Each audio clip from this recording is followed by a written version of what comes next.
O curso de jornalismo da ACES Unita segue a série de podcast Ser Jornalista, com o segundo episódio. O bate-papo de hoje é com a jornalista Emily Eduarda e o cinegrafista Marcos Matos. Agradecemos a presença de vocês e sejam bem-vindos. Obrigada a você pelo convite, Cris. Obrigado, professor. Emily Eduarda é jornalista formada pela ACES Unita, realizadora audiovisual, fotojornalista e produtora cultural. Emily editou o longa-metragem Palavras de Rua, exibido e premiado no 7º Festival de Cinema de Caruaru e no Cine em Carpina. Além disso, ela é responsável pela edição, pesquisa e roteiro do documentário Batalhão 20, um centenário de arte e pólvora. E já Marcos Matos é publicitário e proprietário da produtora de vídeo Caruá Vídeo Produções. Atua na área de TV e eventos e trabalha na TV Jornal Caruaru, afiliada ao SBT. Durante seus 18 anos de profissão, Marcos trabalhou como repórter cinematográfico da TV Asa Branca, afiliada da Globo, e fez parte da equipe do Núcleo de Produção Audiovisual, NUPA, da ACES Unita, aqui, ó, da nossa instituição. Muito além dos textos, dos áudios, o jornalismo também anda de mão dadas com o vídeo, com a captação também da imagem. Então, vocês vão destacar um pouquinho pra gente como é trabalhar com a edição de vídeo, como é trabalhar com captação de vídeo. Então, o que isso representa para vocês? Primeiro os mais velhos. Não, primeiro as mulheres, né? Mês das mulheres, primeiro as mulheres. Então, todo dia é uma coisa diferente, uma bronca diferente pra resolver. Ultimamente, eu não tô saindo muito pra captar. Como eu só tô prestando serviço, então eu fico mais em casa mesmo no meu cantinho, recebendo um vídeo. Mas, eu não sei o que eu vou receber amanhã também. Semana passada, eu passei a semana todinha, acho que com conteúdo de esportes, de farmácia e tal. E quando foi essa semana, já mudou totalmente. O meu trabalho de hoje foi um vídeo sobre rações. Uma casa de rações. Então, é uma coisa assim, uma coisa que você meio que tem que estar atento nos detalhes, tipo, de cada cliente, de cada característica, de cada segmento também, de cada público. Porque um público que vai consumir um vídeo, um conteúdo que vai para uma farmácia de manipulação, não é o mesmo público que vai consumir um vídeo que vai para uma casa de ração. Então, eu não posso, usar os mesmos takes, não posso usar a mesma música, o mesmo estilo de edição, o mesmo estilo de tipografia, nada disso. A mesma coisa com a captação. Tem umas captações que podem ser uma coisa mais brusca, tem umas que exigem que seja uma coisa mais detalhada, que você tenha aquele olhar mais aprimorado. Então, é muito isso. É uma coisa que, você não tem uma previsão do dia, mas que você vai se descobrindo e, às vezes, é divertido, às vezes é estressante. Mas, quando dá certo, é uma coisa que é muito massa. Aí, nesse caso, Emily, você não só edita, mas você vai para campo também captar essas imagens. Vou sim, pela agência eu não vou muito. Eu vou mais por freela mesmo, coisa do tipo. E feito o mês passado, que aí eu tava com a direção do meu documentário, né? O Batalhão 20 Centenário de Arte e Pólvora, que aí também foi o tema do meu TCC e que acabou sendo selecionado pela Audiblanc para virar um documentário. E aí eu tava acompanhando, eu não fiquei com a captação, mas aí eu já tinha que ficar com a direção de fotografia. E aí, eu tinha que sentar lá do lado do cinegrafista, Marlon Melheres, que é de Bezerros, sentar do lado dele e explicar, eu quero que tenha isso, isso e isso. E aí eu quero que você dê essa visão, esse sentimento e tudo isso. E na captação também, os últimos, acho que eu fiz, foi pra uma farmácia também. E aí foi uma coisa que era na academia, muito massa de manhãzinha, e tava lá todo mundo suado, todo mundo se exercitando, e foi muito legal. Eu já saí de lá cansada, mas sem ter feito exercício. Porque você vive muito também daquilo. Massa. E aí, como é que você destaca? Então, professora, primeiramente é apaixonante a minha profissão. Eu sou apaixonado pela profissão, pelo que eu faço. E, assim, a cada dia a gente está vendo pessoas diferentes, histórias diferentes, lugares diferentes. E essa profissão, ela me proporcionou ir em lugares que talvez, se eu tivesse hoje nas minhas condições financeiras, talvez eu não fosse. Por exemplo, eu passei um mês em Fernando de Noronha, como eu estava falando, com tudo pago, e eu fui lá para fazer esse trabalho. Então, eu sou apaixonado, de fato. Hoje, assim, eu saio... amanhã eu não sei para onde eu vou, qual vai ser a pauta de amanhã do meu trabalho. E aí, hoje, por exemplo, a gente foi fazer 2 pautas de comidas, bem light, e a gente comeu bastante. Então, assim, é uma profissão que financeiramente talvez não seja tão atrativa, Mas, para quem gosta, eu acho que é o ideal. É maravilhoso. É tudo de bom. Então, assim, a gente tá falando de ser jornalista, né? Nossa série de lives, série de podcast. A gente já fez uma série de lives no outro semestre, no semestre anterior. E agora a gente tá transformando a série live Ser Jornalista na série de podcast Ser Jornalista. Então, a gente pensou uma jornalista e, por que não também, alguém que participe, né? Que trabalhe em equipe, que auxilie também o jornalista. Então, o cinegrafista. Então, quem vai lá, né?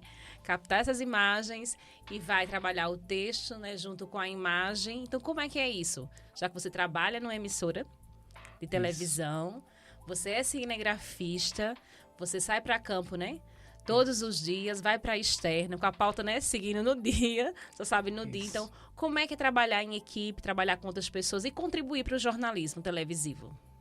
Então, professora, foi uma experiência incrível. Eu sou formado em publicidade e aí acabei entrando no jornalismo. E a cada dia, quando nós saímos com a pauta para fazer as reportagens nas ruas, a gente sempre debate sobre a pauta dentro do carro. E aí a gente, quando chega nos lugares para fazer a matéria, a gente já tem mais ou menos uma ideia do que foi passado para a gente através da pauta. E quando a gente chega lá, o repórter já tem mais ou menos em mente o que ele quer. E aí a gente vai captando algumas imagens e vai dando algumas ideias para o direcionamento para que ele possa construir aquele texto. É de fato um trabalho bem em equipe. E assim, a gente tem uma parceria muito boa. E você tem que ter uma parceria muito boa com o repórter que vai trabalhar com você. O cinegrafista e o repórter é um casamento. A gente passa, às vezes, muito mais tempo junto do que em casa, por exemplo. Então, com essa parceria, a gente acaba fazendo um trabalho a dois, que no final vai para o ar a matéria que vocês podem assistir, né, na TV e bacana normalmente, né? Quando a gente tem esse casamento legal. Então, esse casamento de cinegrafista com repórter, mas tem a troca também quando vai lá para a edição? O cinegrafista vai ou mais um repórter? Como é que é? Conta um pouco mais pra gente. Tem sim. Na realidade, quando a gente chega lá com essa matéria pronta para editar, quando tem tempo, normalmente, eu particularmente gosto de ir lá, porque às vezes tem umas imagens diferentes que você capta que vai casar com determinada parte do texto. E aí o repórter também, quando a gente capta essa imagem diferente, a gente já passa para o repórter que ele já coloca também essa parte da imagem que a gente fez para casar com uma parte do texto. Então, é importante quando a gente vai na edição para passar essa informação também, porque às vezes no jornalismo é tudo muito corrido. Então, às vezes o editor lá ele não tem muito tempo para estar escolhendo as imagens. Então, quando você vai lá que diz qual imagem você quer, que ficou legal aquela ou aquela outra, isso já facilita.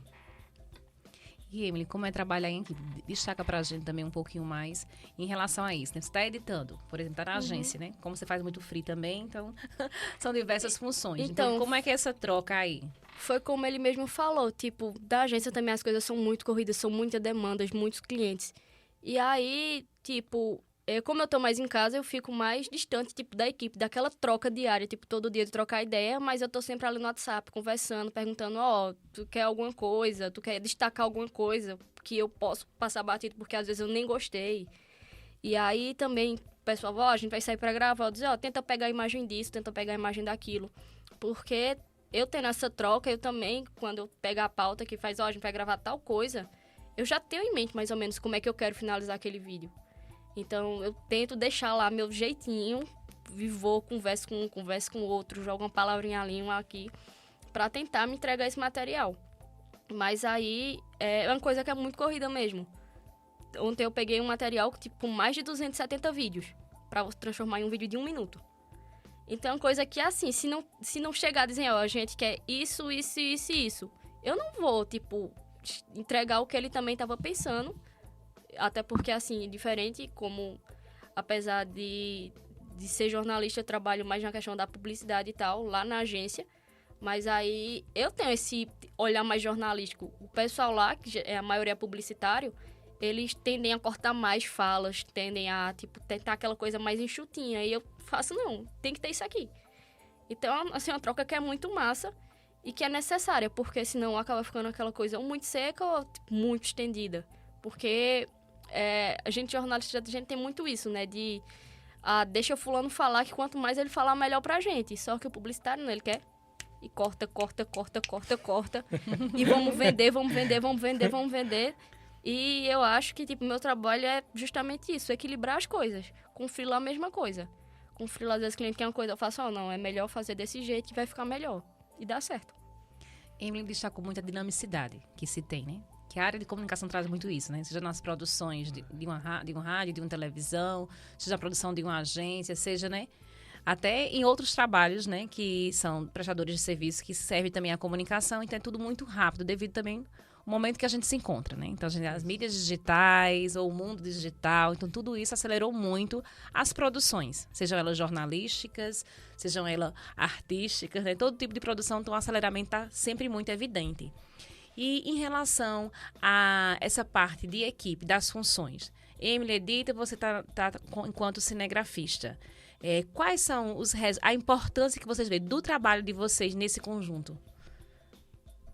Pelas mulheres. Tipo, o meu trabalho é entregar aquilo que as pessoas normalmente não veem, deixam passar batido. Tipo, como é uma coisa mais publicitária, ou se for jornalista, é passar emoção. Se for publicitária, você tem que despertar a vontade da pessoa de ter aquela coisa, de consumir aquela coisa. E assim, sem a edição, você pegar uma imagem só um carro passando. Mas se você botar um carro passando, você botar um barulho de chuva, você botar uma trilhazinha, vem entrando de voz de fundo o depoimento de alguém falando, vamos supor, o vídeo é uma campanha sobre as chuvas fortes e tal. E aí vem uma pessoa falando sobre a questão, sei lá, de desentupir bueiro, porque isso causa enchente e fica aquela bagunça na rua. É uma coisa que vai, tipo, trazer, quem tá vendo de fora, trazer aquele, realmente é isso. E a gente não tinha percebido. E, Marcos, como é que você pode destacar quando você vai para campo, o que te chama a atenção?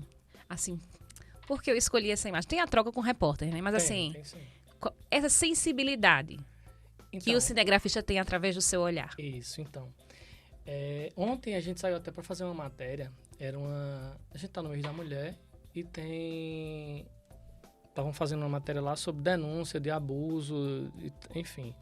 E aí a gente chegou lá para captar essa imagem dessa mulher, só que não podia identificar. Então, assim, a gente eu tenho que pensar como a pessoa que está em casa vai ver aquela imagem. Porque, como se trata de TV, né, vai ter que ter o áudio e tem que ter o vídeo. Então, aí a gente tem que pensar em como produzir melhor aquela imagem para que aquela pessoa em casa possa, de fato, enxergar aquilo que você quis mostrar. Então, a cada dia é isso. E aí, como Emily estava falando, ela deu um exemplo de chuva, por exemplo. Quando a gente sai um dia feito hoje chuvoso, que encheu a cidade de água e os carros não conseguiram passar. E aí a gente tem que pensar como passar aquela informação para a pessoa que está em casa, de forma que ela entenda, enxergue o que você está vendo naquele lugar. Então, é bem difícil e é uma situação complicada que tem naquele momento que você tem que passar para quem está em casa da melhor forma, entender aquela imagem que você quer passar, né? E tem, tipo, muito de criar também vamos supor, a pauta não caiu, mas de alguma coisa errada. Então, cabe muito, tipo, ao cinegrafista também. Já aconteceu comigo, o personagem não pôde aparecer, ou ele não estava num dia bom. Mas tinha que gravar aquilo, então a gente tenta procurar algumas coisas. Vamos, sei lá, botar um cafezinho ali, uma fotozinha assim. Vamos passar como se fosse a visão dele, sendo que ele nem estava na cena, mas vamos passar como se fosse a visão dele vendo isso. Eu acredito que quem não trabalha na área não consegue ter essa sensibilidade e enxergar essas coisas onde não tem. Então, esse seria um dos fascínios da profissão de vocês? Sim. Sim. Não é? Porque se colocar, né, com o olhar do outro, né? E construir uma nova realidade. E que o público entenda, né, digamos que seria, né, como chegar, né, às pessoas de uma forma, digamos, mais direta. Exatamente. Né? Tem a subjetividade, né? Todo mundo tem a sua subjetividade, mas traz isso também. Quer dizer, como é importante, né?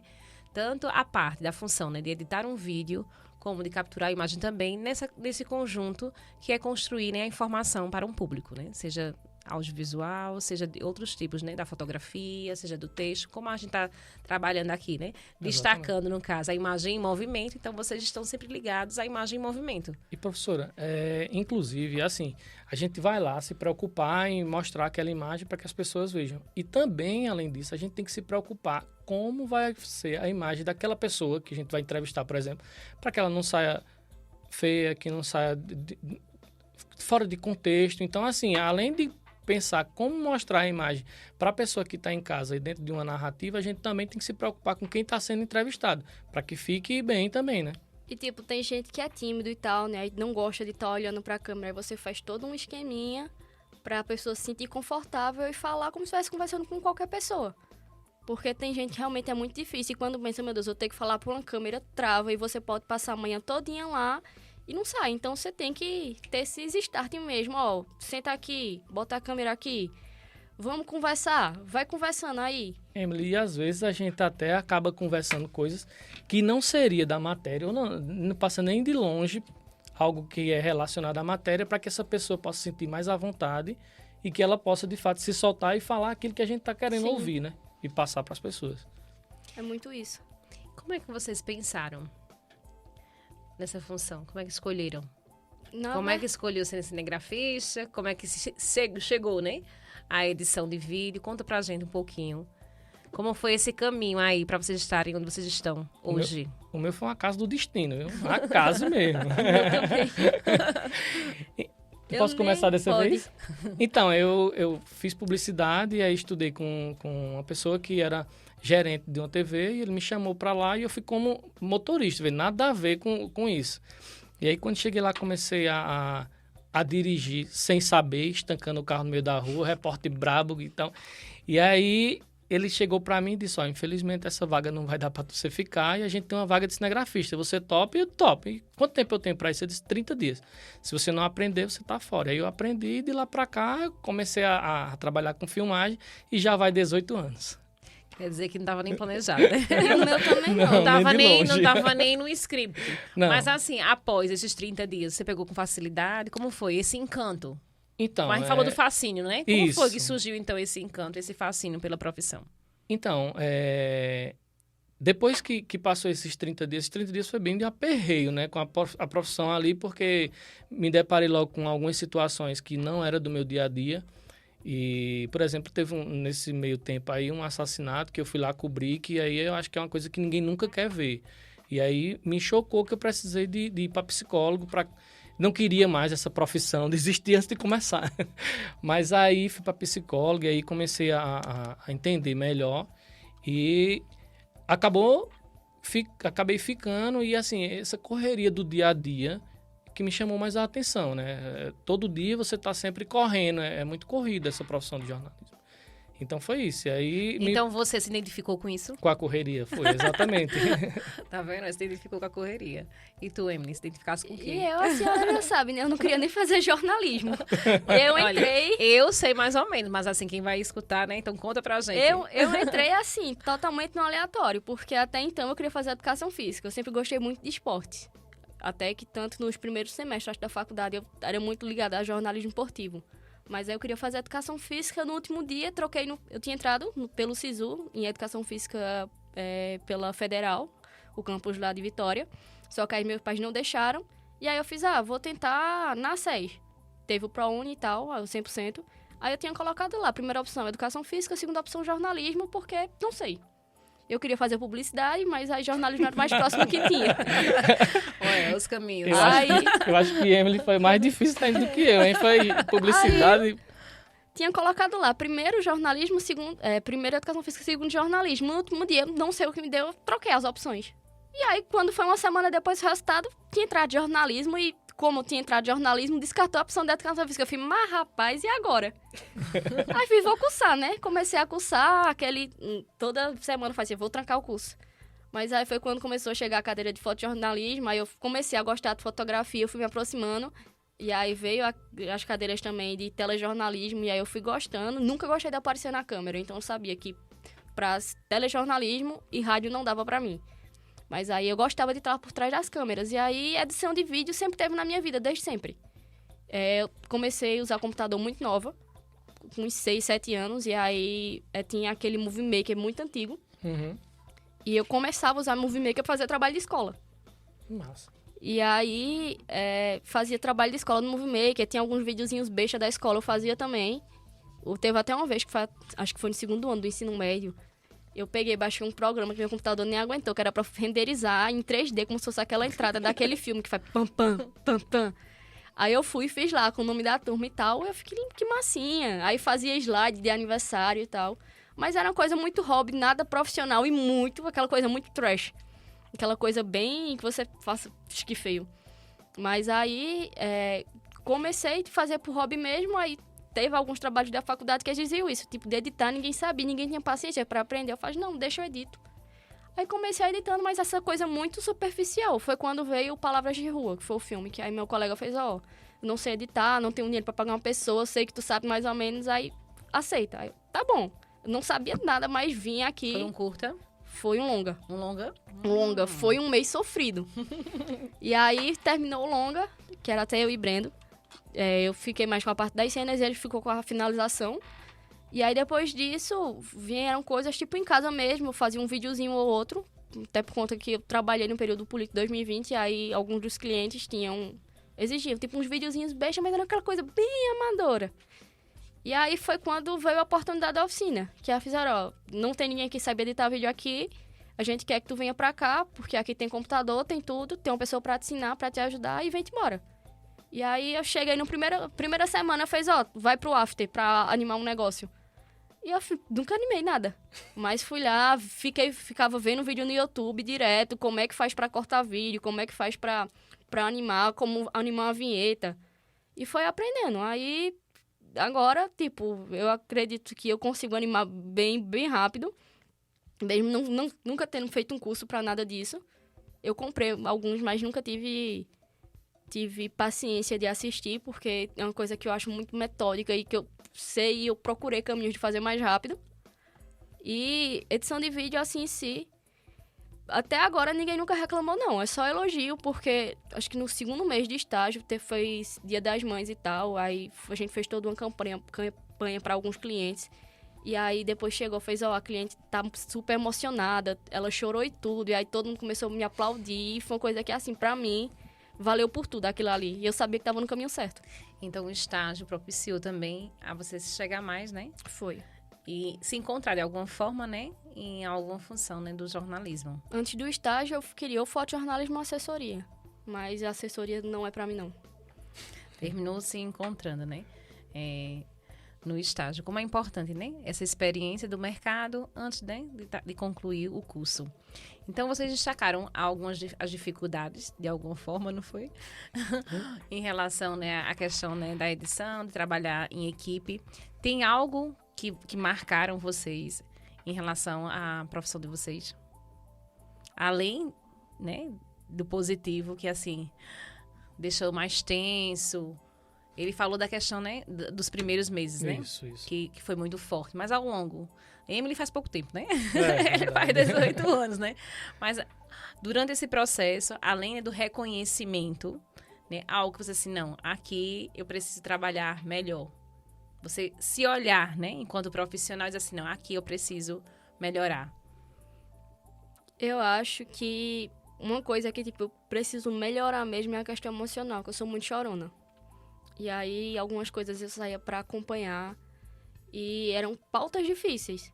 E aí, eu não consigo nem controlar nem riso e nem choro. E aí, foi uma coisa que eu comecei também a controlar. E eu sabia que eu tinha que melhorar e tenho que trabalhar isso.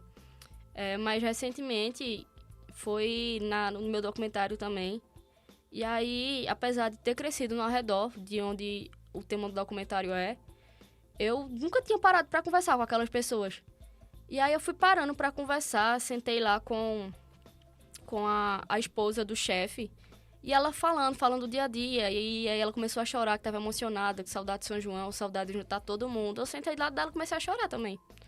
Porque não tem como você não se emocionar, e tipo, o pessoal falando e eu começava a me arrepiar. E é uma coisa que, assim, você tem que gostar muito. Porque se você não gosta, você não aguenta não, pique não. Emily destacou a questão do documentário, né? Já falou da edição do longa, né? Das produções dela, né? Enquanto está em trabalho de conclusão de curso, a plataforma, né? Porque o documentário está vindo da plataforma. Fala um pouquinho, então, pra gente em relação a esse teu trabalho. Da plataforma. Do incentivo que tu tem, agora tu tá se dedicando ao documentário, não é isso? Isso, na Pra verdade. quem né, quem for escutar, né, quem estiver acompanhando, né, esse podcast, para entender um pouquinho mais como é esse teu projeto. Fala um pouquinho dele, como ele se encontra. Então, esse meu projeto surgiu por acaso, que era só para preencher a disciplina, apenas. Que era aquela disciplina de Ricardo, que eu acho que era projeto de pesquisa, alguma coisa assim. E aí, depois disso, aí veio o São João 2019, foi o último que teve. E quando eu tava no projeto de imersão também, que foi aquela parceria com a prefeitura, e aí nisso, tava eu e Brendo assim andando, e passou um grupo de Bacamateus onde a gente tava, que a gente tava naquela vilinha do forró. E aí eu parei pra assistir, porque quando eu era pequena eu odiava. Mas aí eu assisti, eu fiquei, poxa, muito bonito. Eu quero fazer isso. E eu realmente vou seguir isso. Só que na época era um livro-reportagem, fotográfico. E até então tava certo para ser um livro-reportagem fotográfico, mas aí veio a pandemia, né? E eu nem ia fazer mais isso, eu ia mudar de tema totalmente. Mas aí... E aí veio a pandemia, tipo, eu tava desmotivada totalmente, porque não tava tendo São João, não tava tendo nada. E foi quando o Diógenes chegou pra mim e conversou, tipo, falou, não, ó, vamos pensar em alguma solução, alguma saída. Aí, de início, eu tinha pensado em um documentário. Mas aí, documentário tinha a questão que não sabia como é que ia estar a situação em relação a gravar, se as pessoas iriam me receber. E também porque documentário é aquela coisa que, tipo, exige mais de uma pessoa, exige uma equipe, exige um tempo. E eu não tinha esse tempo, até porque eu tava estagiando os 2 horários e à noite tinha faculdade. Então, assim, eu não tinha tempo nenhum para me desdobrar. E aí foi quando veio a ideia da plataforma. E aí, em vez de adaptar falando sobre a história do batalhão em si, eu vim falar sobre a história do batalhão mediante a pandemia. A falta que a pandemia trouxe em relação à festividade. E aí foi quando veio a plataforma, aí marquei a entrevista com o pessoal da Fundação de Cultura, até porque era uma coisa mais rápida mesmo. E aí montei a plataforma e um belo dia tava lá na agência, o pessoal, no último dia para escrever o projeto, fez, eu escrevi um, fulano escreveu outro, falta o teu, eu não tenho nada. Aí ele fez, bota teu TCC, eu fiz, mas meu TCC já tá pronto. Aí ele fez, não, mas bota, a gente aproveita. E aí eu fui, escrevi, na última hora, tipo, faltando meia hora, a gente foi, mandou lá o projeto e eu fiz, eu acho que eu nem vou ser aprovada, porque esses editais são difíceis, porque há muita gente concorrendo e há muita gente boa concorrendo. Muita gente que tem história, que, tipo, tem currículo artístico. Qual foi o edital, Emily? Audi Blank. Foi o Audi Blank, lá PE2. E aí, é uma coisa que, tipo, o edital realmente não é nem, tipo, pra quem é produtor cultural, é mais pra gente que sabe lidar com o edital. E eu não sabia. Mas aí botou e, tipo, os dois que já tinham lidado com o edital ontem não passou. E o que passou foi o meu. E aí fez, agora vamos trabalhar nele. E aí, já como a plataforma já estava pronta, já tinha apresentado o TCC e tudo, e foi sobre a pandemia, então o documentário ele vem tratar da história. E aí a gente passou 2 dias lá no sítio, na casa do pessoal, visitou a antiga casa que foi onde o batalhão se criou, né? Visitou a antiga casa, ficou lá, passou o dia com o pessoal. E aí foi uma coisa muito massa, porque tipo, a gente tinha pensado, meu Deus, vai dar um trabalho isso, e vai ser muito deslocamento, vai ser muito gasto com comida. Acabou que, tipo, a gente só gastou com almoço porque a gente quis, porque até convite pra almoçar na casa da mulher a gente teve. E aí foi o tempo todo, ela passava um café, trazia um bolo e não sei o quê. E aí, depois da gravação, ainda voltei lá, porque eu queria ver, tipo, uma reunião que ia ter dos batalhões, foi antes de anunciarem que ia ter São João. Até então, não ia ter São João esse ano. Mas aí eu queria ver essa reunião e tava até Jefferson, que é da TV Jornal também, não sei se tu conhece. Conheço, trabalha muito bem, trabalha com a gente lá. Jefferson tava lá também, aí Jefferson me deu uma força, porque eu tava com um equipamento que não era um equipamento especializado pra, tipo, fazer essa captação. Mas aí, e tinha descarregado também na hora, aí Jefferson fez, eu te empresto, porque tá precisando de alguma coisa, aí ele me ajudou, eu ajudei ele. E o documentário ele já tá pronto, ele ainda tá no YouTube. E ele ainda vai ser trabalhado muito nele, porque além dele, foi uma coisa que eu até tava conversando com o... Como é que é? o presidente da Associação da Bacamateiros de Caruaru e região, que é uma coisa que eles querem muito trabalhar e que, tipo, não tem material sobre. Tanto que material teórico no meu TCC tinha 2. Mas aí é uma coisa que, tipo, querem trabalhar e que o pessoal tem interesse em falar. Então, o projeto em si, ele está concluído? Já? Tá. Já? Tá, sim. Já tem um mês já que ele tá concluído. Mas ainda vai continuar. Tipo, mesmo ele concluído, tem planos futuros, planos de continuar alimentando essa questão da cultura. Até porque se você não alimentar a cultura e você não incentivar, principalmente as pessoas menores a querer participar e conhecer, ela vai acabar se perdendo. Destaca pra gente o título do documentário, pra gente procurar. Batalhão 20, um centenário de arte pólvora. Tá lá no YouTube. E aí, se você colocar lá também, Batalhão 20, centenário de arte pólvora, o Wixsite, vai aparecer meu TCC. Mas aí... Tanto a plataforma, né? Tanto a Que plataforma... fala sobre, com matérias, né, com fotografias, com vídeos, como o documentário. Exatamente. Tipo, na plataforma tem a história resumida do grupo. E aí eu resumi em texto mesmo, em tópicos. Mas é o documentário em si. A gente trouxe o chefe do batalhão, que é neto do criador. Trouxe o pessoal mais novo que tava participando. Trouxe a esposa dele, que ela meio que é responsável pela cozinha durante as festividades. E aí, tipo, foi uma coisa que foi bem massa mesmo. Foi uma troca, assim, conhecimento que eu não imaginava, que eu não tava esperando, tipo, saber tanto. Eu descobri até que meu avô fazia parte. No meu lá, a gente conversando, eu falei, não, sei o que é meu avô. Aí ele fez, teu avô é quem? Eu falei, não, Juruba. Aí ele fez, irmão de não sei quem, eu fiz ele mesmo. Ele fez, já brincou muito aqui. Que muito pequeno esse, hein? Quer dizer, além de registrar a história, né? Também local, contribui também pra gente, a Sim. sociedade conhecer, que às vezes muita gente não conhece. Exatamente. Então, esse trabalho é importante, né? Para a localidade, região e para outras pessoas conhecerem também e para também os órgãos, né, competentes olhar, né, Terem um outro para olhar. essa cultura que é tão forte na nossa região. E é tão forte que, tipo, a Associação de Barcamateiros de Caruaru e região tem grupo até de Aracaju. No dia que eu tava lá na reunião, que foi quando eu conheci Jefferson, tinha um grupo lá de Aracaju que, tipo, viajou só pra participar dessa reunião e se filiar. Eles se filiaram aqui em Caruaru, porque, tipo, lá na região deles não tem. E, tipo, eu fiquei pensando, como é que chegou lá? E é uma coisa que eu ainda quero descobrir, como é que chegou lá. Legal. Professora, ainda temos tempo? Temos sim. Aí, agora pode destacar, né, as dificuldades além dessas iniciais. Então, professora, eu comecei pela parte boa, né, da história, dizendo que é muito apaixonante, que tem coisas boas, que vai a lugares... Mas tem muitas dificuldades também que a gente passa, né? E aí a gente acaba não só passando a dificuldade, como encontrando pessoas em muitas dificuldades. E aí tem essa questão do que Emily falou, da questão de você, da emoção.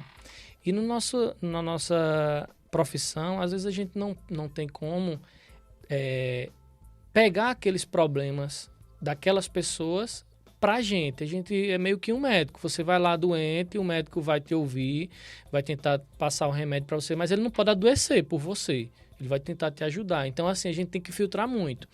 Então, por exemplo, nas dificuldades, uma das dificuldades que eu encontrei foi, por exemplo, a gente foi para Pesqueira, para o enchente que teve lá, e aí a gente chegava na casa das pessoas para fazer a matéria, tendo que registrar aquele momento, mostrar para as pessoas, como eu tinha falado antes, né?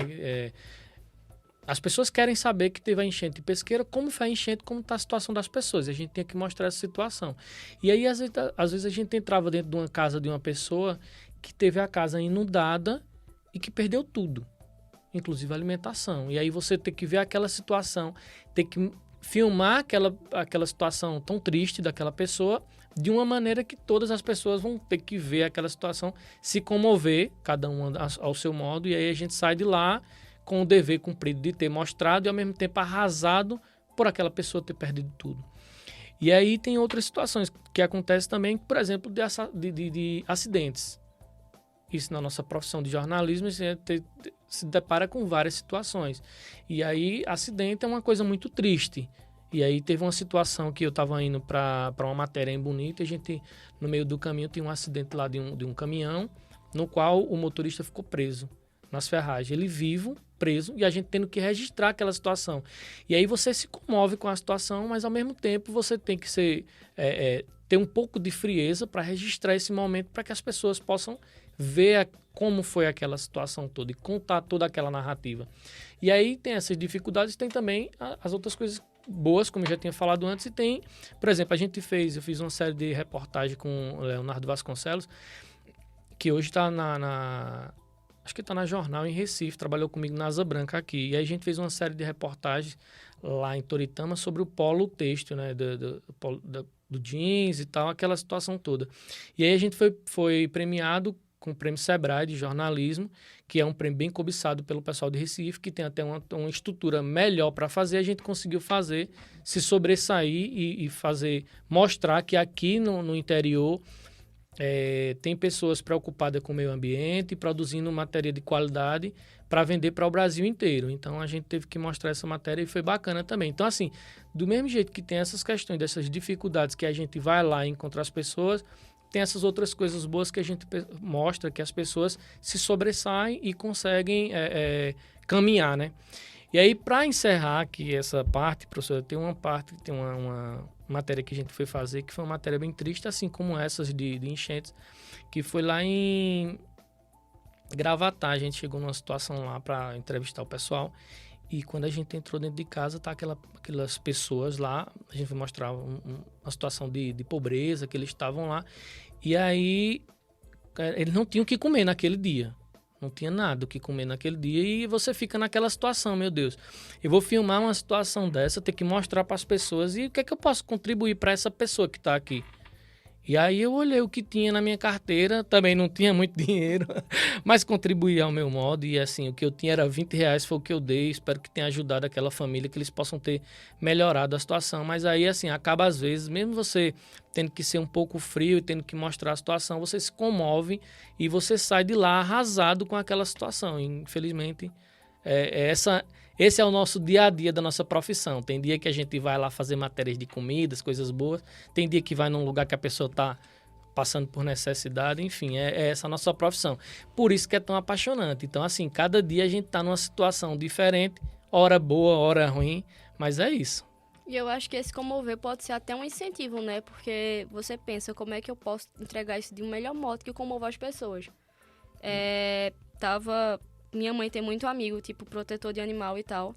E aí foram gravar uma matéria com ela. E aí ela tava dizendo, eu acho que ela não vai querer receber, porque, tipo, ela não tem uma situação boa e tal. Eu fiz, mas veja, isso é uma forma do pessoal ver a situação e até quem, tipo, mora próximo e não sabe a ela, ter conhecimento e, tipo, buscar ajudar ela. Mesmo que não seja com muito, mas, ó, toma R$2 pra tu comprar de ração. E aí, você tendo essa sensibilidade, você consegue passar isso também para outras pessoas.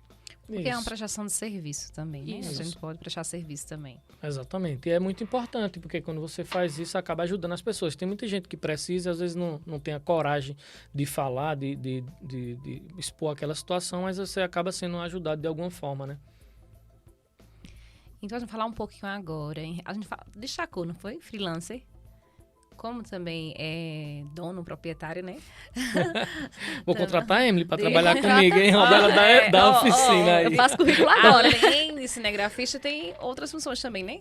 Tem uma produtora, não é isso? Isso, exatamente. Então, como é que vocês, já que Emily também, né, é freelancer, você atribui um valor econômico ao serviço de vocês? Como é que vocês conseguem? Olha, como tô começando, é difícil, viu? Então, professora, atribuir ao valor que a senhora diz ao produto. produto. Ao produto, né? Então, eu procuro sempre dar o valor pela qualidade que eu entrego. E aí eu vi que a Emily estava falando antes sobre essa questão das mídias, não foi? Isso. Então, assim, eu tento não precificar o meu produto apenas como um produto... com mais um produto, na realidade. Eu tenho que ter um diferencial para entregar no meu produto. E aí, o valor que está agregado a ele é pelo trabalho que eu tenho, pelo material que eu tenho para captar esse material da melhor forma para entregar para o cliente, a matéria que eu vou entregar para ele, o trabalho final com a edição, que aí você tem que caprichar na edição para entregar diferente do outro. Então, assim, eu procuro mensurar todo o trabalho envolvido para que tenha um custo. Então, assim, vai ter gente que vai chegar lá e vai dizer assim, mas está tão caro, fulano está mais barato. Então, eu sou bem sincero, digo assim, eu acho que você tem que procurar quem você acha que dá para fazer o seu trabalho. Se você acha que é mais barato, é melhor, você pode ir. E assim, se precisar, eu até indico algumas pessoas para ir. Mas eu não tenho como fazer o meu trabalho, mensurar o meu valor pelo trabalho de ninguém. Eu não sei qual é o trabalho que aquela pessoa tem para entregar o material. Então, eu sempre prezo pela qualidade do meu material. Então, quando eu vou entregar, eu cobro aquele valor. Às vezes, dá um descontozinho, mas não muito abaixo daquilo, porque está envolvido todo o trabalho que eu tenho, né? A de valorização também, né? Isso. Pelo tempo de estudo que você levou. Exatamente. Já no meu caso, como eu tô começando agora, e geralmente os clientes que eu recebo são uma coisa que são mais indicados. E aí vai muito também da ocasião também, porque às vezes chega um fulano e faz 11 horas da noite, eu quero um negócio para amanhã de manhã. E aí eu não posso cobrar também um valor, tipo, abaixo, além do valor abaixo do mercado também, abaixo do prazo, que eu acredito que o prazo para qualquer coisa hoje é no mínimo 24 horas e o cara quer em menos de 6 horas. E eu não posso, tipo, vou fazer mais barato. Não, porque, tipo, vai exigir tempo, estudo, e se eu faço rápido é porque eu sei fazer. Porque não é porque eu faço uma coisa em meia hora que eu vou fazer ruim ou porque é fácil fazer. Se tá sendo fácil para mim fazer é porque eu descobri meios e eu criei um método para facilitar isso, para facilitar o meu trabalho. Ô, Emily, na realidade, eu acho que não é nem que tá sendo fácil para você fazer. É que eu sei porque quando você domina o que você faz, parece fácil para as pessoas. Mas não é. É difícil. É fácil para você porque tem a prática de fazer e consegue fazer com qualidade. E aí, se você vai fazer em 6 horas ou em 12 horas, mas você vai fazer sempre o melhor que você pode fazer. Exatamente. Tem até uma pergunta que é sobre a parte técnica, né? Que também tem nossa produção, viu? Ana Zélia e Daiane Gabriele, nossos estudantes do 7º período. Para gravar e editar conteúdos, vocês seguem algum padrão? Como é que é? Não, eu não sigo não, tipo, o padrão que eu sigo é mais ou menos aquela questão de tipo, padrão de qualidade mesmo, tipo, tirar ruído de áudio, tentar cortar aquelas imagens que ficaram mais tremidas, estabilizar o que não ficou tão bom, mas, tipo, a questão da edição vai muito e da captação também vai muito do que o cliente precisa. É a adaptação do formato, né? Tem que se adaptar ao formato, né? Se é um vídeo mais curto, depende do que o cliente pede, né? Tem isso também, mas acho que não é nem isso, é tipo... Porque mesmo não sendo uma pessoa, mas o produto é como se fosse uma pessoa. Você está entregando uma persona. Então, tem toda aquela essência, tem a questão tipo a cor, porque eu vou usar tal cor, mais quente ou mais frio. Vou escolher uma trilha mais lenta, mais animada. Vem tudo isso. Então, não tenho em si nenhum padrão, nem nada do tipo, não. O que eu uso só é um método mesmo, tipo, vou fazer todo um tratamento antes de começar. E aí eu começo a cortar e vou juntando e no final dá certo. Que é uma coisa que eu aprendi que facilitou muito meu trabalho. Porque antes eu demorava tipo uma manhã todinha pra fazer um negócio de 30 segundos. Agora eu em 1 hora consigo entregar uma coisa de meia hora. Eu pego, corto já vou cortando, já vou juntando, já vou editando o que tiver que editar. Quando eu tô cortando, eu já penso as imagens que eu vou colocar por cima para sobrepor, que vai acompanhar o áudio. E tudo isso facilita o processo. Eu acho que é mais ou menos o que a Emily disse mesmo. O padrão, a gente normalmente tenta seguir um padrão de qualidade. Mas, por exemplo, agora vamos falar da parte de empresário. Que chique, hein? Então, assim, quando a gente vai fazer, por exemplo, casamento, 15 anos e tal, a gente tenta seguir um padrão de qualidade. Mas aí a gente tenta contar uma história diferente de cada pessoa. Então, tipo, você gosta de determinado tipo de música, a gente vai ter que contar aquela história com aquele tipo de música, aquele gosto de roupa. E se a pessoa gosta muito, por exemplo, de cavalo, não sei o quê, a gente vai fazer uma coisa mais... Um clipe, por exemplo, que a gente vai fazer, é mais voltado para esse lado. E aí a gente tenta adaptar essa situação. Mas aí o padrão que a gente tenta seguir é o de qualidade, na realidade. Aí, em relação às imagens, os planos, enquadramentos, Tá. Voltando, né, para enquanto cinegrafista, você faz uma base, digamos assim, o básico, e ali você explora depois. Então, Como isso. É que é? Por exemplo, aí vamos voltar para o jornalismo, né? Então, né, no jornalismo, quando a gente sai com a pauta, com a repórter, a gente já tem ali em mente o que a gente vai cobrir. Então, quando a gente sabe mais ou menos o que a gente vai cobrir, a gente imagina o que a gente vai encontrar lá. E aí a gente tem uns planos que tem que ter, que são abertos. e fechados para mostrar detalhe de alguma situação que tenha naquele local. E aí, assim, o que tem... Quando a gente chega lá, é que a gente o básico é isso. São os planos abertos e os planos fechados. Então, detalhes a gente só vai poder saber na realidade quando a gente se depara com aquela situação. E aí tem os detalhes, mas a gente só faz mais na hora. Não tem como pensar como vai ser o detalhe de uma coisa que você não sabe ainda, né? Quando faz o reconhecimento do ambiente, né? Isso, exatamente. Aí quando a gente chega lá, por exemplo, a gente vai fazer uma matéria sobre costureiras. E aí, quando a gente chega lá para fazer sobre costureira, vai estar um monte de gente costurando. Então, a gente vai ter umas imagens abertas, mostrando que está costurando, mostrando fulaninha que está na maquinazinha costurando. E aí, a gente tem que ter os detalhes da agulha entrando no tecido e tal. Então, mas isso é uma coisa que a gente imagina que tem. Quando a gente chega num lugar lá, de repente é totalmente diferente e a gente adapta. Mas as imagens abertas e fechadas é o básico que a gente vai ter, né? E tem que estar, sempre se alimentando de conteúdo, consumindo somente filmes, séries e tal. Porque às vezes a gente chega e não tem nada, sabe? Pronto, no TCC de Ítalo, a gente foi gravar as entrevistas no Monte. O que é que tem no Monte? Nada. Mas aí, durante a fala, que aí eu tava acompanhando, a entrevistada falou muito sobre liberdade, que foi aquela da cena final.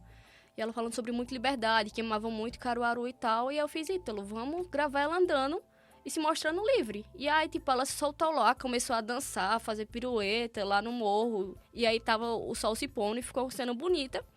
Num lugar que é comum, que teoricamente não teria nada, mas que condisse com a essência dela, porque ela é livre, ela é uma mulher livre. E aí, ela é empoderada, ela é caruaruense. E ali representa, né? E dá pra ver a cidade, né? Dá pra ver a cidade, né? A cidade vai ficar ao fundo em qualquer lugar que você fale, vai ficar bacana, né? Isso também. Em relação às mídias digitais, como é que vocês observam que agregam o trabalho de vocês? Se tem como agregar ele, quanto, né? É proprietário. Proprietário, eu acho que também tem, né?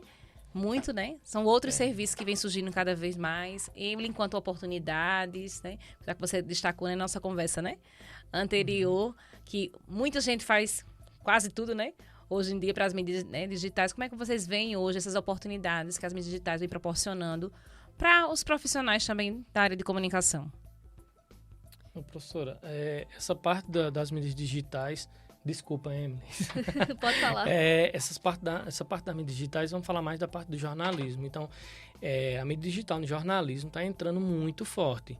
Por exemplo, a gente tem um equipamento que chegou na TV lá agora, que ele tem um estabilizador com um celular, e nesse celular ele já tem um aplicativo que você conecta a um transmissor e você consegue fazer um vivo de qualquer lugar, um ao vivo de qualquer lugar que você vá. Deu área no celular, você consegue fazer o ao vivo. E está sendo feito muito isso. E aí, engraçado, esses dias teve uma repórter que foi sair e não tinha cinegrafista para sair com ela. Então, ela pegou esse equipamento, que é um estabilizador, que tem um tripézinho pequeno. E ela chegou no local, levou esse estabilizador com um pouco de conhecimento que já tem de celular. Conseguiu colocar lá e fazer a matéria dela tranquilo, voltar. Então, assim, essa tal de mídias digitais que está vindo aí tá transformando o mercado. E aí as pessoas estão conseguindo sair só e fazer um repórter, por exemplo, ele acaba sendo vídeo repórter, que já tinha anteriormente, mas aí era muito mais difícil porque eram com a câmera, não sei o quê. Hoje o pessoal está conseguindo fazer tudo com o celular.